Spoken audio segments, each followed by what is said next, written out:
નમસ્કાર દર્શક મિત્રો, હું છું સેજલ અને ગુજરાત સુરક્ષિત ન્યૂઝમાં આપ સૌનું હાર્દિક સ્વાગત છે. સ્ટેચ્યુ ઓફ યુનિટીના સાનિધ્યમાં વસતા 1000 આદિવાસી પરિવારો હવે રસોઈ ગેસ માટે આત્મનિર્ભર બનશે.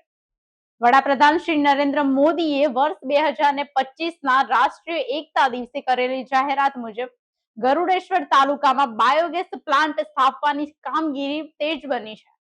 અત્યાર સુધીમાં 665 ઘરોમાં પ્લાન્ટ કાર્યરત થઈ ચૂક્યો છે, જે એલપીજી અને લાકડા પરની નિર્ભરતા ઘટાડી સ્વાસ્થ્ય તેમજ પર્યાવરણનું જતન કરશે. મુખ્યમંત્રી શ્રી ભૂપેન્દ્ર પટેલના માર્ગદર્શન હેઠળ જિલ્લા પ્રશાસન બાકીના 335 પ્લાન્ટ વહેલી તકે પૂર્ણ કરવા સજ્જ છે. એકતાનગરના ગરુડેશ્વર તાલુકામાં ઉર્જા ક્રાંતિના મંડાણ થયા છે. 89 ગામોમાં અમલી આ યોજના હેઠળ 665 આદિવાસી પરિવારોના રસોડા ધુમાડા મુક્ત બન્યા છે.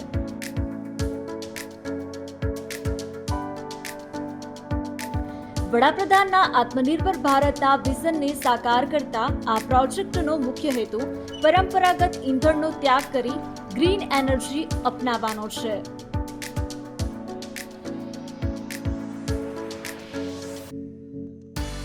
બાયોગેસ આવ્યો, એનાથી અમને રાહત મળે છે. 5 જણનું જમવાનું પણ સારી રીતે બની જાય છે. બહુ સરસ યોજના છે સાહેબ, અને સરકાર પણ સારી છે. અને આવી યોજના હોવી જોઈએ, કેમ કે આ હે ને અમારા ઘરમાંથી બહેનોને બહુ તકલીફ હતી ચૂલા ફૂંકવાના.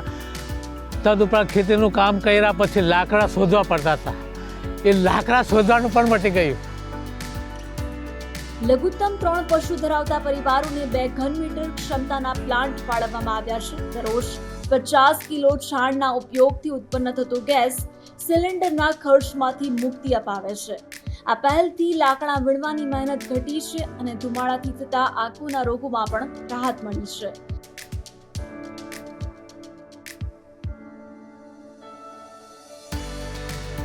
આ વધુમાં પ્લાન્ટમાંથી નીકળતી સ્લરી ખેતીમાં રાસાયણિક ખાતરનો શ્રેષ્ઠ કુદરતી વિકલ્પ બની ગયો છે. ગરુડેશ્વર તાલુકાની આજુબાજુના કુલ 38 ગ્રામ પંચાયતોના 89 ગામોમાં કુલ 1000 ફેમિલી માટે 2023-24ની અંદર જે 10 કરોડની જે ગ્રાન્ટ મંજૂર થઈ હતી, તેમાંથી 3 કરોડ રૂપિયા ફ્લેક્સી બાયોગેસ ગોબરધન માટે મંજૂર થયેલા, અને એ 89 ગામોના કુલ 1000 ફેમિલીને આ ફાયદો પહોંચાડવા માટેનો આ આપણે જે પ્રોગ્રામ છે એ કરેલો. નર્મદા જિલ્લા પંચાયત અને DRDA દ્વારા બાકી રહેલા 335 યુનિટ સ્થાપવાની પ્રક્રિયા હાલ પ્રગતિમાં છે. આ પહેલથી સ્થાનિક આદિવાસી પરિવારો આર્થિક રીતે સદ્ધર બનવાની સાથે પર્યાવરણ સુરક્ષામાં પણ મહત્વનું યોગદાન આપી રહ્યા છે.